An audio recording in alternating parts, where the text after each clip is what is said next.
쌍방울 대북 송금 사건 수사가 한창이던 지난 2023년 6월 이화영 전 경기도 부지사의 대리인 서민석 변호사에게 한 통의 전화가 걸려왔습니다. 이 사건의 수사를 맡은 박상용 검사였습니다. 이재명 씨가 완전히 주범이 되고 이 사람이 종범이 되는 식의 자백이 있어야 저희가 그걸 할 수가 있고, 그다음에 공익제보자니 이런 것들도. 이재명 대통령을 주범으로 가리키는 진술을 하면 이 전 부지사에게 공익제보자나 보석 등을 검토해 볼 수 있다는 취지로 읽힙니다. 박 검사는 자신이 추가 수사 지시를 맡고 있다는 말도 꺼냅니다. 이화영 씨 말하고 나서 원래 그 다음날 영장 청구했는데 그것도 제가 못하게 했고요.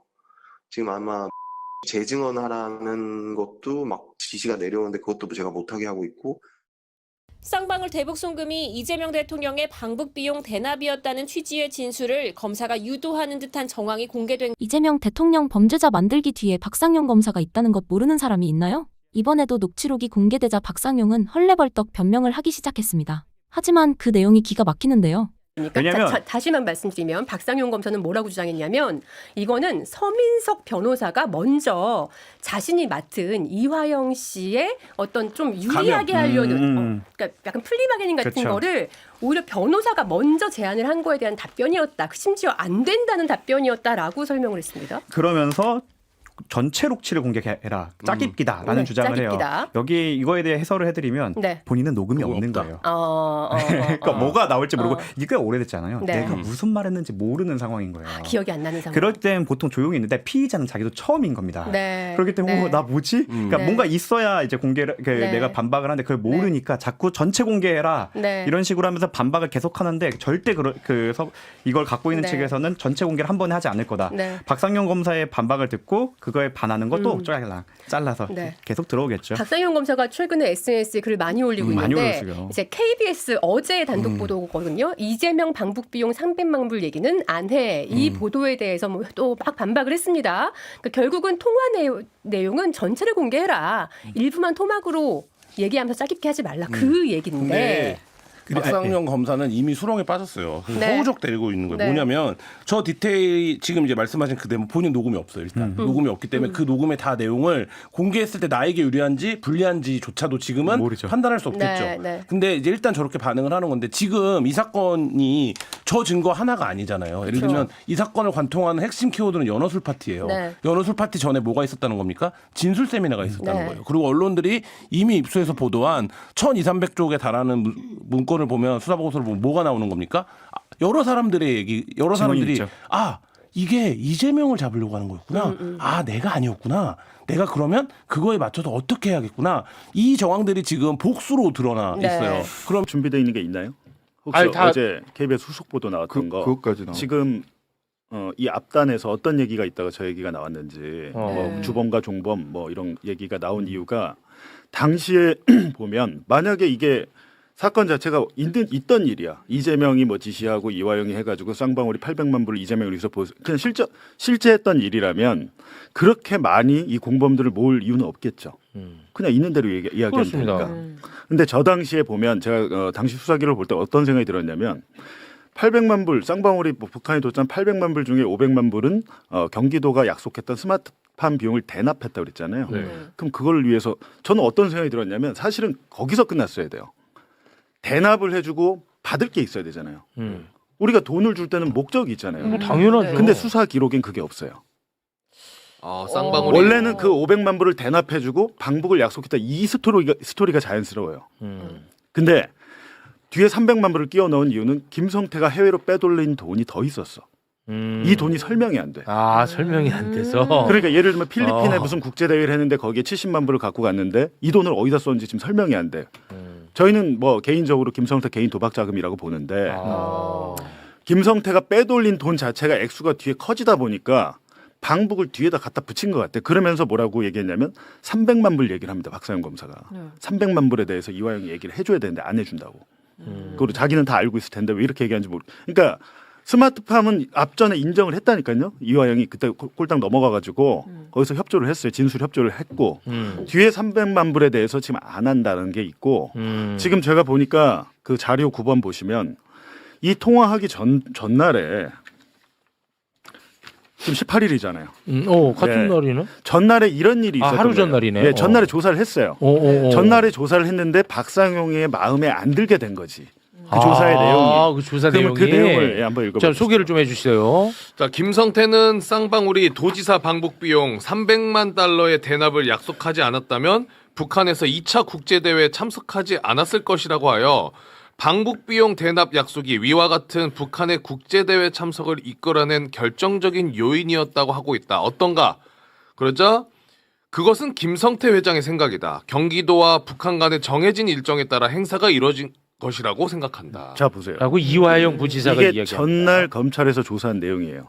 300만 달러 얘기 나오죠. 네. 여기에 대해서 협조를 안 한 겁니다. 아. 필리핀에 그때 리오남한테 줘가지고 70만 불 주고 요 스토리를 끌어내야 되는데 이화영이 여기에 대해서 그거는 그냥 뭐 경기도와 북한 간의 정해진 일정에 따라 행사가 이뤄진 거라고 생각한다. 방북을 위해서 한 게 아니야. 라고 부인 취지의 답변을 해버린 거예요. 그러니까 여기서 머리가 아팠던 거예요. 박상용은. 박상용 골치 아프네. 네. 그러니까 저렇게 말을 했던 동기가 전날 그 피의자 신문 조서에서 확인이 되는데 그리고 10번 자료를 더 보여주시면요.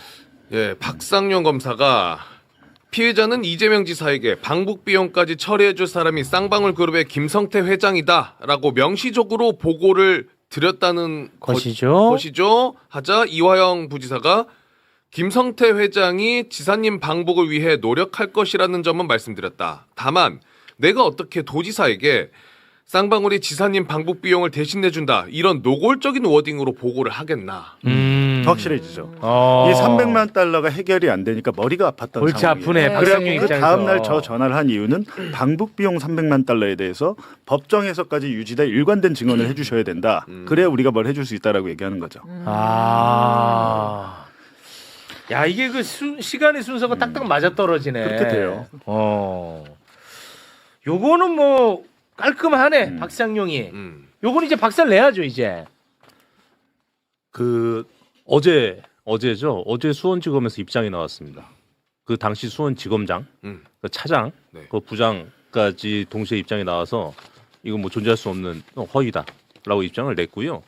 그 제 생각은 그래요. 사실은 여태까지 박상용이 아무리 생각해도 이해할 수 없는 정도로까지 반박을 했잖아요. 네. 반박하고 너무 뻔뻔하게 나왔고. 네. 그래서 이거 얘기할 때 박상용은 자기 신변에 어떤 문제가 발생하지 않을 거라는 걸 확신하고 있다. 뭐 이런 의심은 했었는데 네. 사실은 어제 그냥 수원지검의 과거 수뇌부들이 총출동해가지고 박상용 업무하는 걸 보고 박상용의 배우가 정말 확실하게 있었고 그 배우로부터 박상용이 너의 신변을 우리가 끝까지 책임진다라는 약속을 받지 않았을까라는 생각이 들어요. 네, 그리고 지금 이 녹취까지 나오니까 더 이상 그 수뇌부들이 더는 뒤에 숨어 있을 수 없는 상황이 발생을 하고 네. 또 하나는 이전에 박상용이 몇 번 입장을 내면서 무슨 얘기를 했었냐면 이 정도 사이즈의 사건을 할 때 나 같은 평검사 혼자 못한다. 네, 맞아요. 수뇌부가 다 소통하고 보고하면서 한다라고 얘기했는데 네. 그때 사실상 수뇌부에 대한 어떠한 메시지를 줬다고 저는 생각을 해요. 네. 나 냅두지 마라. 네. 그랬고 그 이후에 그제 상황까지 터지고 나니까 수뇌부들이 이제 명확하게 박상용을 엄호하러 나선 걸로 보입니다. 보이기 때문에 글쎄 이제는 이 정도 상황까지 왔는데 박상용을 더 이상 그 업무할 수 있을까라는 생각이 뭐 하나 방법이 들고 없지 뭐. 네, 그렇다고 하면 뭐 제가 희망하는 바는 박상용 검사가 여태까지 그 은근히 좀 경고했듯이 본인들의 수뇌부까지 함께 좀 자폭하는 상황이 왔으면 좋겠다 이런 생각을 좀 합니다. 저는 자폭할 거라고 봐요. 사실은 자폭을 할 수밖에 없어요. 그 국정조사하죠. 이제 국정조사 끝나면 국정조사로 끝나느냐, 조작기소 국정조사로 끝나느냐, 절대 끝날 수 없습니다. 왜냐하면 국정조사는 사실관계를 밝히는데 한계가 있기 마련이에요. 요거는 수사가 필요한데, 요거는 조금 더 진하게 조사해야 되는데, 라는 과제를 남기게 돼 있습니다. 네. 그 과제를 남기게 되면 지난번에 김용민 의원 얘기했던 것처럼 저도 뭐 법안 이미 발의해 놨다고 했는데 검찰권 오남용 그 윤석열 검찰과 윤석열 정권 시기에 있었던 조작기소 검찰권 오남용에 대해서 전체적으로 더 진한 조사와 수사가 필요하다라고 하는 국민적 여론일 수밖에 없고요. 네. 거기에 대해서는 특별법을 통해서 더 진한 조사로 들어갈 수밖에 없어요. 그렇게 되면 그쪽 안에서 검찰 내부에서는 그 과거 수뇌부 쪽에서는 당연히 그 나만 살겠다고 뛰쳐나오는 사람이 분명히 나오게 돼 있습니다. 근데 이때 저는 물타기가 오지게 들어갈 사람들이 어느 쪽이냐? 네. 국민의힘입니다. 국민의힘 의원들이 지금 어제부터 나경원 의원부터 시작해가지고 그렇더라고요. 녹취록 시비를 국민의힘에서 걸어요. 그걸 왜 그래? 더 세게 난 얘기를 그게 해요. 진짜 이해가 안 가. 네. 아니, 자기들이 조작한 것도 아닌데 왜 난리야? 자, 그 조작의 뒷배가 자기 자신이라고 하는 걸 스스로 저는 자백하는 거라고 난 생각하거든요. 진짜 이상하더라고. 네. 근데 국힘 의원들이 정말 근데 골 저는 때립니다 그 지금. 이유가 있다고 보는 게요. 네. 2023년 1월에 대장동으로 이제 이재명 민주당 대표 1차 구속영장 청구했다가 체포동의안 부결돼서 끝났잖아요. 네. 그거는 그냥 불구속 기소를 했고 그 다음에 가장 중요했던 수사가 대북송금 수사였어요. 그렇죠. 이걸로 2차 영장 청구를 했어야 되는 건데 네. 이거를 일개 검사가 혼자 소설을 지어가지고 할 수 아이, 없습니다. 말이 안 이게 되죠. 제 생각에는 한동훈이 지금 국정조사에 자기 나오겠다고 하는데 네. 이거를 특검, 상설특검이랄지 국정조사 끝난 다음에 수사를 해보면 용산서부터 다 연결이 돼 있는 걸로 보이거든요. 저희 윤석열 명예훼손 기자 사건도 그렇고 그냥 검사가 무슨 기자들한테 억하심장이 있어서 그걸 하겠습니까? 상식적으로 이제 그걸 보면 가장 윗선 그리고 그 중간 단계 그리고 최종 실행자 이렇게 해서 나올 것 같아요. 그래서 국민의힘이 나설 수밖에 없겠죠. 이게 게이트가 될 수가 있으니까. 이 사건은 좀 시간을 좀 앞으로 당겨봐야 이해가 되는데 그 저희들이 좀 착각하는 부분이 하나가 있어요. 어떤 부분이냐면 김성태라는 사람의 존재입니다. 그러니까 김성태라는 사람이 그냥 시정자배가 아닙니다.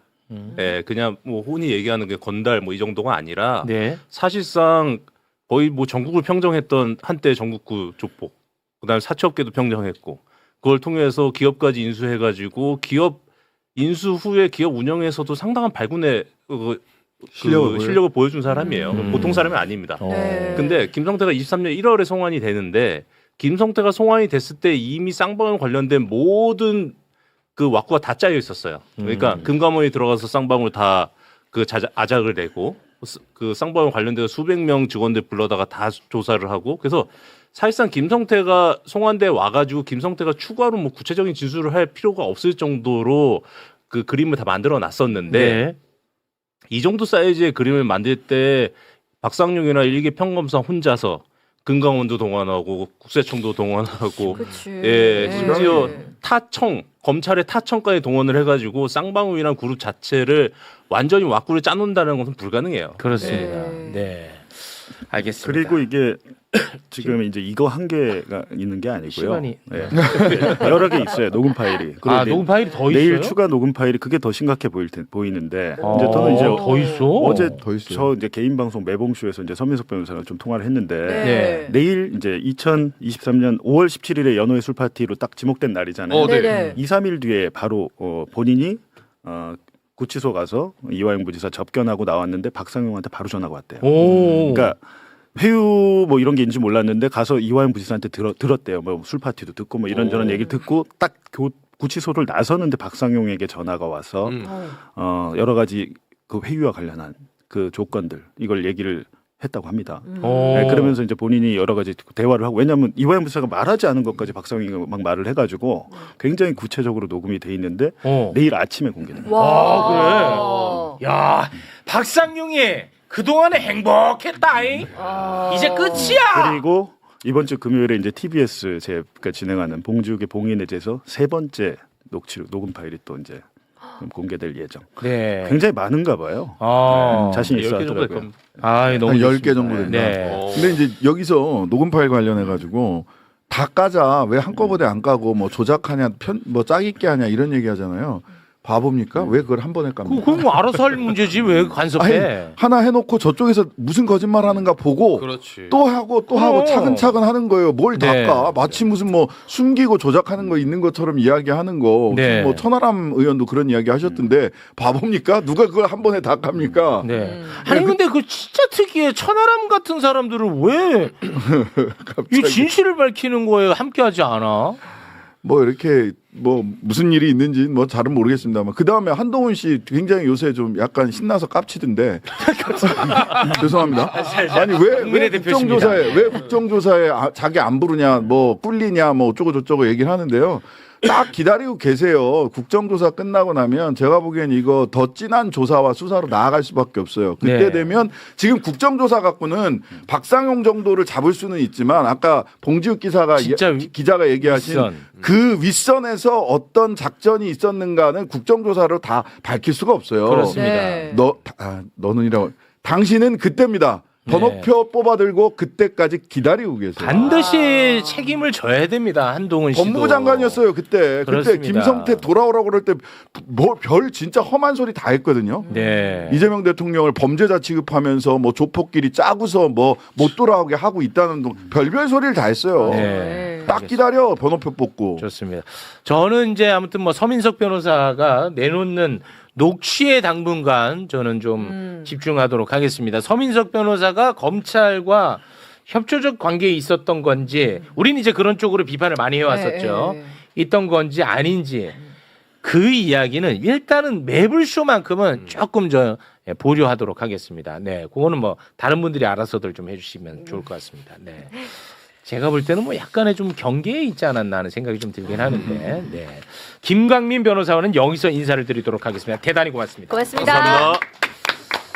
자, 그리고 2018년에는 이재명 대통령을 조폭하고 엮어가지고 또 잡아넣으려고 하지 않았습니까? 네. 국채 마피아. 예, 요게 이제 그 국제 마피아. 예, 요것과 관련해가지고 또 우리 변호사님 정구승 변호사가 또 함께 이야기를 나눠야 되는데 지금 시간이 너무 딜레이 돼가지고 예. 빨리 또 가셔야 돼. 정구승 변호사 오랜만에 박수로 맞이하겠습니다. 네, 안녕하세요. 그 파타야 살인 사건이라는 게 2015년에 있었어요. 네. 15년. 예, 근데 거기에 이제 주범이 우리가 많이 다뤘던 김영진, 김영진. 공범이 윤명균이라는 자입니다. 윤명균. 근데 이 윤명균을 봉지욱 기자하고 정구승 변호사가 접견을 했어요? 저가 접근을 정구승 변호사가 접견했어요? 그렇죠. 변호사가 아니니까. 언제 왜 그러니까 원래 1월 달에 저한테 서신이 왔어요. 제가 그 대중들한테 안 유명하지만 구치소에선 좀 유명한 편이라. 올 1월에요? 예, 마약 사건이 추가건이 있어서 좀 맡아주지 않겠냐라고 했는데 단가가 안 맞아갖고 일단 홀드를 했었는데 이번에 나오는 얘기를 듣고 저 그 이름 알아요 하다가 좀 사실관계를 확인해 볼 수 있을 것 같고 저는 이미 그분이랑은 관계를 터놓은 상황이었기 때문에 지난주 금요일 접견을 하고 왔습니다. 지난주 금요일에 접견했어요? 예. 그러면은 내일도 접견 예약이 돼 있고. 잠깐만 이게 여기까지 가려면 빌드업이 필요해서. 빌드업. 아니 그러니까 빨리 가야 돼갖고 내가 초조해서 그랬어요. 매봉쇼를 이제 보고 이제 정구승을 전화 저 그 사람 윤명균을 안다. 처음에는 우리가 김영진 얘기만 했잖아요. 그렇지. 근데 김영진은 2015년 사건 나고 베트남에서 도주에 피신해 있다가 도주에 있다가 2018년 4월에 압송돼서 오고 윤명균은 2015년 11월 살인사건 나자마자 태국 수사당국에 자수해요. 자수해가지고 거기서 수사받고 재판받고 징역 한 15년 받는데 태국은 되게 특이한 게 국왕의 생일이라고 가석방을 시켜준 거예요. 5년 만에. 가석방 됐어? 네, 5년 만에. 근데 2021년에 윤명균이 태국에서 가석방이 됐는데 범죄자니까 뭐 밖에 내놓을 수는 없고 태국에서 이민국 교도소 이게 외국인들 이렇게 범죄 저지른 사람들 모아놓은 데가 있나 봐요. 이민국 교도소에 가둬놨던 거예요. 근데 그거를 알고 보니까 김영진의 편지 내용 중에 공범 윤명균에 대한 내용이 있는데 3번 한번 보시죠. 와, 이것도 또 이야기가. 네. 김영진 옥중 편지인데요. 윤명균이 참지 못하고 사인을 했으나 국제협약에 따른 한국 송환이 늦어지면서 대선이 끝난 2022년 4월 22일 한국 송환이 이루어졌습니다. 주 태국 대한민국 대사관에서는 윤명균은 대선에 이용될까봐 한국 송환을 거부한다라는 내용으로 수사 보고서까지 버젓이 작성됐고 윤명균의 재판 증거로까지 제출하였습니다. 그러니까 이게 와 윤명균을 대선에 활용하려고 했나 보네. 김영진의 편지에 그 내용이 있는 거예요. 오늘 시간이 없으니까 지금 뭐 요거 정도만 보기로 하고. 그래서 그러면 윤명균이 정말 김영진은 알 길이 없잖아요. 이건 윤명균한테 들었을 것 같은데. 그래서 좀 이렇게 알아보니까 윤명균이 그러니까 교도소에서 윤명균이 수감 중에 김영진에게 편지를 보냈더라고요. 8번 자료. 편지를 여러 통을 보냈는데 이제 제가 그걸 입수해서 보니까 윤명균이 김영진한테 보낸 편지군요. 뭐 형진아 그러면서 이제 뭐 명균 형이 이렇게 해서 보냈잖아요. 근데 거기 5번 자료를 보시면 윤명균이 그때 상황에 대해서 김영진에게 설명을 하고 있어요. 그러니까 이때가 언제냐면 2022년 3월이었고 대선은 2달 전이 2022년 1월에 자신이 태국 가석방돼서 태국 이민국 교도소에 있을 때의 상황을 김영진에게 설명하는 대목입니다. 당시 형을 한국으로 22년 1월부터 송환시키려고 한국 대사관에서 애를 쓰고 있었는데 형이 한국 안 가려고 계속 버텼거든.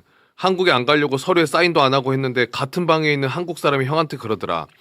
대사관 측인가 한국 쪽에서 자기한테 연락 와서 윤명균 빨리 한국으로 송환해야 되니까 살살 꼬셔서 서류에 사인할 수 있게 도와달라고 했다고 하더라. 이상하죠. 와. 일단 누가- 이상하죠. 누가 본인은 안 그래요? 가려고 하는데 누군가 다른 사람을 시켜서 꼬셨는데 야, 네. 미쳤다 이거. 6번 자료로 한번 이어서 보시죠. 야, 이거 미쳤어. 빨리 들어가야 하는 목적이 뭐냐고 물어보니까 형을 대선 때 파타야 살인 사건으로 언론에 터뜨려서 이재명과 성남 국제 마피아 관련해서 지지율 떨어지게 해야 한다 그랬거든. 와. 그래서 형은 겁도 나고 잘못될까봐 대선 끝나고 한국에 들어가겠다고 한 거고. 와. 대선 끝나고 한국에 들어온 거야. 대선 끝나고 한국에 들어온 거야. 형 사건 기록에 보면 대사관 직원이 수사 보고서에 나와 있거든. 윤명균은 대선에 이용될까봐 대선이 끝나고 한국에 들어가길 원한다고. 와, 이거 미쳤네. 라고 해서 2022년 대선 끝나고 왔어요. 막 그냥 버틴 거예요. 버텨가지고 끝나고 왔는데 수사를 받잖아요. 이제 본인이 살인의 공범으로 수사를 받는 상황에서 갑자기 또 그것이 알고 싶다 얘기가 나온 거예요. 수사 과정에서. 수사 과정에서. 예, 자료 7번. 와, 이 정구승 변호사 가야 되는데. 자, 검찰 조사를 하나하나 설명하자면 겁나 길고 내용 간단하게 하면 검사가 윤명균 씨 자꾸 이렇게 진술 거부할 거야? 지금 한국에서 윤명균 씨 한국 들어온 거 몰라. 내가 SBS 기자한테 연락해서 그것이 알고 싶다 3편 찍어줄까? 3편. 3편 찍어줄까? 국민들 공분 사서 김영진이랑 똑같이 징역 받을래? 윤명균 씨가 네, 이제 여기까지 하면 될 것 같아요. 예. 지금 와. 근데 그것이 알고 싶다 또 방송 얘기가 나와서 또 나오네. 다른 검사인데 검찰청에서 이제 중앙지검에서 이런 일이 있었다는 거죠. 근데 와. 이 윤명균을 편지를 보냈는데 이 내용이 되게 궁금하잖아요. 근데 마침 정구수에서 연락이 온 거예요. 윤명균 저 만났는데요. 교도소에서 제가 오. 저한테 사건 의뢰하려는데 제가 안 받았는데 그래서 그걸 왜 안 받냐? 가격이 안 맞았어요. 아니야. 가격이 안 무조건 할인해서 맞았겠지. 받았어. 그래서 지난주 금요일에 금요일에 이제 만났어. 만났고 만난 이야기를 들어야 되는데 지금 가야 되는데. 빠르게 풀겠습니다. 어. 그래서 만났는데 사실 지금 봉지욱 기자님이 아까 말씀드린 저 편지를 안 주셔갖고 저는 이 내용을 모르고 그냥 갔어요. 가서 그냥 얘기나 들어보자 하고 가서 왔는데 똑같은 얘기, 편지랑 똑같은 얘기를 그대로 얘기를 하는 걸로 봐서는 대박이다. 뭐 아직까지는 일방적 주장이지만 사건 네. 기록을 저희가 곧 받기로 했는데 아직까지는 일방적 주장이지만 적어도 일관성과 신빙성은 꽤 있고 네. 당시 1월달에 한국 대사관과 거기에 소속된 경찰 등이 윤명균을 한국에 송환시키기 위해 정말 비인간적인 행위를 엄청 많이 했는데 거기에 대해서 이제 조만간 다시 한번 구체적으로 정리를 해서 또 오겠습니다. 와. 아니 그 대선 전에 대사관이 그러면 움직였다는 건데 저 주장대로라면. 와. 이게 사실은 좀 있을 수 없는 일인데. 아니 그 문재인 정부 대사관 아니에요 그러면? 그런데 윤석열 캠프의 라인과 좀 연결되는 정황이 있어요. 대사관이. 네. 근데 있고 대사관이- 만약에 그리고 검찰이 요구를 하면 대사관이 움직여야죠. 이게 대사관이 네. 거기서 누군지를 좀 확인을 해봐야 되는데 대사관 안에 검찰이든 경찰이든 파견되는 사람들이 있습니다. 네. 태국 같은 경우는 특히나 형사범죄 경찰이 파견 검찰 네. 경찰이 왔어요. 파견 검찰 내지는 오. 파견 검찰이 파견돼요. 그러면은 네. 그쪽이 대사나 영사를 이렇게 우회해가지고 검찰청이나 수사기관으로부터 직접 명을 받아서 왜냐하면 자기들은 돌아가면 다시 복귀해야 되는 거예요. 대사관에 파견 상황이 지금 있지만. 가야 돼서 고문 얘기가 나왔다는데 전 고문 얘기는 편지에 없잖아요. 고문을 당했더라고요. 고문 윤명균이 고문을 네. 당했다고 아, 주장해요? 송환 도장 안 찍는다고. 그러니까 이게 인과관계를 인정할 수는 입증할 수는 없지만 그 대사관이 와갖고 송환을 요구할 때 저는 가기 싫습니다라고 했는데 네. 다음날 아무 이유 없이 징벌방으로 보냈다고 하더라고요. 그래서 오. 저는 한국 교도소의 징벌방이 혼자 있는 작은 방 정도라고 생각해서 징벌방 보낼 수도 있죠라고 했더니 거긴 징벌방이 1평이어서 누울 수가 아우. 없고 위에 손을 이렇게 묶어갖고 매달린 채로 오. 있어야 되고 화장실이 당연히 없죠. 밑으로 그냥 쌓아야 되고 족쇄 그 우리 영화에서 보던 발목 족쇄 있죠. 네. 그거까지 채워놓은 채로 있다가 나오면 다시 또 대사관 직원이 와서 안 갈 거예요? 물어보면 이런 식으로 반복이 와, 되거나 미쳤네. 그러니까 이게 대사관 직원이 나 이렇게 괴롭히냐면 우리는 그거 모르는 일이다. 라는 식으로 하고 뭐 갑자기 미얀마 조폭들이 와갖고 자기를 때리고 가고 그런 식의 좀 고통이 있었다라고 본인은 주장하고 주장입니다, 있습니다. 아직까지는. 이 부분에 대해서는 좀 기록이나 이런 거를 조만간 협조를 받기로 했기 때문에 내일도 가고 금요일도 가기로 했기 때문에 한번 네. 확인을 하고 공유드리도록 하겠습니다. 그 주장과 예를 들어서 뭐 조서가 일치하는 부분이 나온다. 그럼 이제 신뢰도 확 올라가는 겁니다. 네, 한번 좀 받아보기로 해갖고 네. 저희가 좀 저희 법인 차원에서 조금 손해를 보면서 계약을 하더라도 네. 계약을 해서 한번 진행을 해보도록 하겠습니다. 알겠습니다. 일단 정구승 변호사는 여기까지 함께하겠습니다. 대단히 고맙습니다. 감사합니다. 네, 고맙습니다. 그러니까 지금 그 윤명균의 당시 수사 기록에 지금 윤명균 편지에 나와 있잖아요. 수사 보고서가 있다고. 본인이 본인 기록을 다 알고 있을 거 아닙니까? 교도소에서 뭐 본인 기록 보니까 당시 본인이 대사관 직원과 면담을 하고 송환을 거부하는 이유가 대선에 이용될까봐 나는 거부한다는 멘트가 수사 보고서에 있다고 돼 있잖아요. 있다는 거잖아. 그러니까 저 수사 보고서가 곧 옵니다.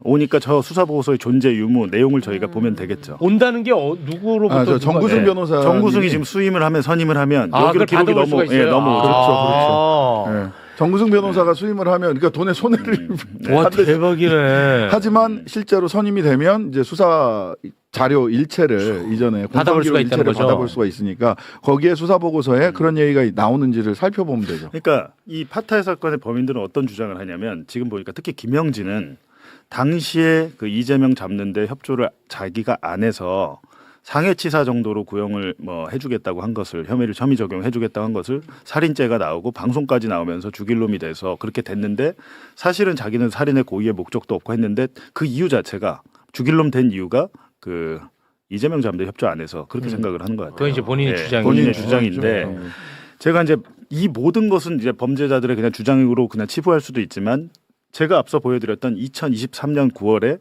박철민 20억 돈다발 전직 조폭의 박철민 사건에 김영진이 수감 중인 김영진이 증인으로 나가서 편지와 똑같은 내용을 법정에서 증언을 했고 그렇지. 증언 녹취서 제가 보여드렸잖아요. 그렇지. 윤석열 정권 시작에 김영진이 가서 그 얘기를 할 이유는 없거든요. 이유가 없지. 그것 때문에 제가 이제 이거는 좀 말할 수 있겠다라고 생각을 합니다. 그렇습니다. 그게 핵심입니다.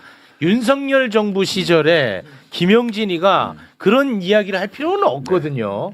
그게 굉장히 중요하다고 그리고 저도 오늘 봤습니다. 여기 이제 매불쇼 오기 전에 김영진 담당 주임 검사한테 이제 전화는 뭐 저한테 못하겠다 문자로 와서 전화를 했는데 전화를 안 받아서 전화를 하게 되면은 박상용이처럼 악의적으로 짝입기 될 수 있어서 전화는 못하겠고 그 이메일이 왔어요. 본인의 입장을 담은 이메일이 왔는데 뭐 전혀 그것이 알고 싶다에 자료를 준다거나 검찰에서 뭐 협조를 한 바도 없고 전혀 사실이 아니다라는 입장을 전해왔습니다. 전해왔으니까 제가 또 그걸 전해드려야 되는 것이고 근데 무엇이 제가 그래서 그러는 거예요. 무엇이 진실인지 모르는 상황에서는 이거를 좀 수사기 검찰이잖아요. 우리가 뭐 언론이 검찰을 뭐 어떻게 할 수 있습니까? 그렇습니다. 그렇다면 그 권한이 있는 법무부에서 감찰을 한번 해보시라는 거예요.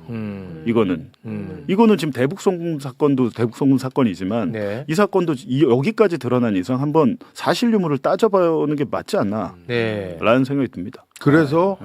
그래서 지금 국정조사는 윤석열 정부 기간 동안만을 들여다보고 있거든요. 근데 윤석열 검찰총장 시절에 벌였던 검찰권 남용까지 같이 봐야 돼요. 요거는 중앙지검 시절이거든요. 네, 뭐 그거까지를 뭐 연결을 할 수도 있고 하여튼간에 이거는 수사가 필요합니다. 그렇습니다. 검찰권 오남용과 관련돼서는 전면적인 진상조사가 필요해요. 그래서 그 윤석열이 중앙지검장 시절부터 꼭 좀 시작을 해주세요. 그때부터 봐야 되겠네. 그때부터 봐야 돼. 요거는 맞잖아. 중앙지검장. 그러니까 중앙지검장 시절이고요. 예. 오늘 뭐 시간이 없어서 길게 못했는데 보다 많은 내용이 궁금하신 분들은 제 채널에 오셔서 매봉쇼로 보시면 되겠습니다. 뭐야? 제가 오랜만에 했잖아요. 오랜만에. 근데 우리 봉지욱 기자는 뭐 채널을 뭐 여러 가지를 막 하는 것 같아요. 나도 헷갈릴 정도인데. 뭐 기자들과의 기자들의 뭐 맛집. 아니 그럼 기자들의 맛집 그거는 이제 별도의 저거고 제가 하는 건 아니고 제가 출연하는 거고 제 개인 채널은 오프 더 레코드. 오프 더 레코드, 매봉쇼, 봉인해제, 배불쇼. 우와 뭐 배불쇼? 배불쇼? 네, 뭐 그리고 진짜 이명수랑 저랑 합치면 배봉쇼. 아니 근데 이명수랑 봉지욱 같이 하면 배봉쇼. 장인수랑 저랑 하면 장봉쇼. 이름을 들으면 다 매불쇼가 생각나게끔 이렇게 조합을 해놨어요. 원래 이게 개발도상국 단계에서는 모방해야 됩니다. 개발도상국. 알겠습니다. 네. 야 정말 이런 엄청난 국가 권력을 통해서 이재명 하나 잡아놓으려고 했는데 이걸 다 극복을 해내고 그러니까요. 대통령까지 됐다는 게 정말 기적 같은 생각이 너무너무 많이 들어. 할 수 있는 거 다 한 것 같아요. 그러니까. 사선을 넘어온 거예요. 아니 근데 대통령이 지금 최근에 이제 제주 4.3 네. 기념공원 이제 참배하시고 그렇지. 하면서 국가폭력 사건에는 공소시효를 배제하겠다라는 게 맞습니다. 있었고 그걸 썼죠. 그건 형사적인 거고 더 중요한 거는 사실 민사예요. 민사. 여러분 7번 방의 선물이란 7번 방의 기적이었던가요? 그 영화 있잖아요. 7번 방의 선물. 그게 실제 사건을 모티브로 한 거예요. 그 정원선 목사님이라고 제가 취재를 했었는데 국가배상 판결을 받았어요. 살인범으로 몰려가지고 뭐 춘천 파출소장 딸 뭐 잔혹하게 살인하고 그때도 이렇게 사건을 만들어가지고 체포시켜고 감옥에 가둬요. 무기징역을 받아가지고 15년 정도 하다가 이제 가석방이 돼서 나왔는데 알고 보니까 진범이 따로 있었던 거예요.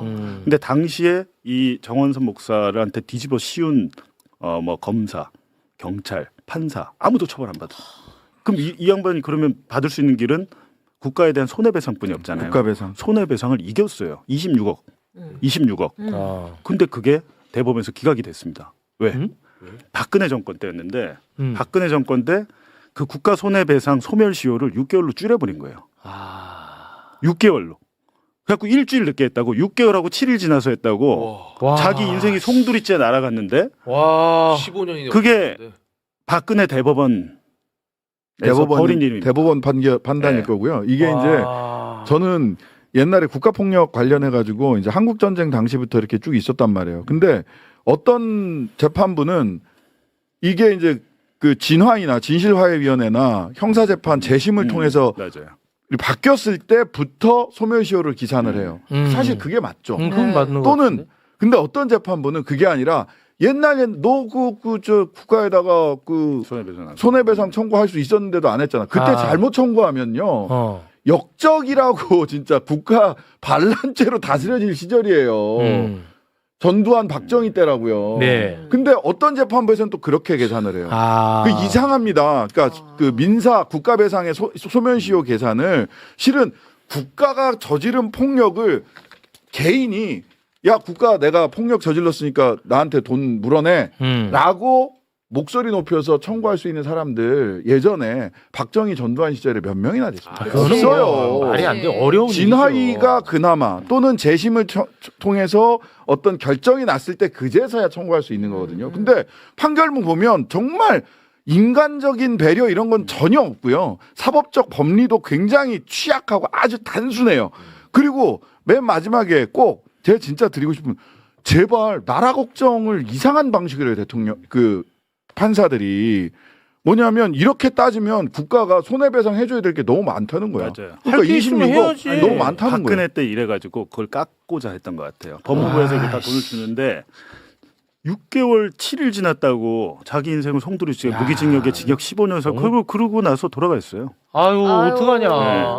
아니 그러니까 아이고. 국가가 저지른 폭력에 대해서 국가가 돈을 많이 쓰는 거는 이거는 나라 걱정을 할 일이다라고 하면서 소멸시효를 줄여버려요 판사들이. 저는 이 진짜 납득할 수가 없어요 이거는. 원래 그게 소멸시효가 2년이었어요. 형사 재심 무죄 받고 2년 안에 민사 손해배상을 하면 되는데 그거를 중간에 6개월로 줄여버려가지고 그게 잔인하다. 양승태 코트와 박근혜가 함께 저질렀던 잔인해. 아주 잔인한 일 중에 하나입니다. 그건 진짜 그야말로 2차 가해네. 근데 거기에 대해서 대통령이 그 소멸시효를 느리거나 없애거나 하겠다는 거잖아요. 그거 그렇습니다. 없애야 됩니다. 네. 일단 공소시효만 말씀을 하셨는데 소멸시효보다 국가배상 소멸시효 문제도 한 번 더 짚고 넘어가야 되고요. 네.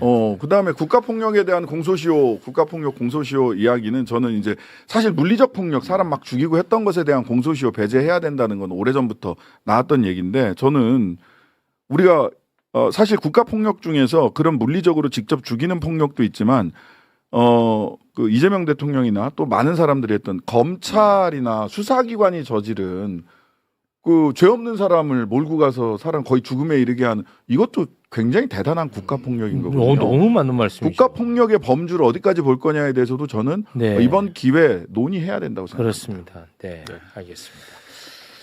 이재명 대통령 조폭설과 관련해 가지고 우리 봉지욱 기자가 만들었던 그 자료 이재명 대통령이 또 SNS에 올렸더라고요. 그 매불쇼 그래픽 그 자료를 그러니까요. 나와 있더라고요. 네, 봉지욱. 근데 뭐 사실은 대통령이어서 많은 말을 안 하신 것 같고요. 얼마나 그 사실 대통령이기 이전에 그러니까 하나의 사람이고 국민이잖아요. 너무 당연하죠. 네. 근데 사실은 대통령이 되고 나서도 언론에 대해서 굉장히 섭섭함을 토로한 적이 많이 있더라고요. 전에 민주당 대표일 때도 말고 대통령이 돼서도 어떻게 언론이 이렇게 하냐 라는 얘기잖아요. 근데 당연한 거 아닙니까 그거는. 네. 네. 그런데 이마저도 이 민들레 정도만 쓰지 맞아. 다른 데는 관심이 크게 없어. 네. 참 정말 대통령 SNS에 매불쇼. 네. 딱. 아. 네.